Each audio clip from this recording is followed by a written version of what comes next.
जिसके ताबे दश्त दरिया और समंदर हो, जमीन जिसके हुक्म की पाबंद हो, चरिंदो परिंद जानवर और दरख्त सभी जिसके ताबेदार हों, जमीन पे जो खुदा का नायब हो, जो मस्जूद मलाइक हो, तमाम मखलूक़ात में सबसे अफजल व आला हो, उसे इंसान कहते हैं। ये किताबों में पढ़ा, उलमा कराम से सुना, लेकिन जिसने सहरा और समंदर पर हुक्मरानी करके दिखाई,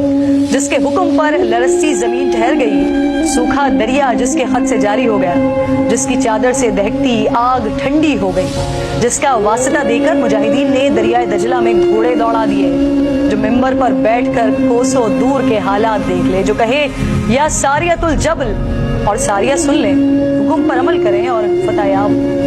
से कामिल मुकम्मल अकमल मुराद नबी दामाद अली शहीद मिंबर महराब अमीरुल मोमिनीन खलीफा दोम इमाम आदिल फारूक आजम साबिकीन अव्वलीन अशरा मुबशरा के बज़्म नशीन मुहद्दिस कुरान फातिह रूम और ईरान हज़रत उमर फारूक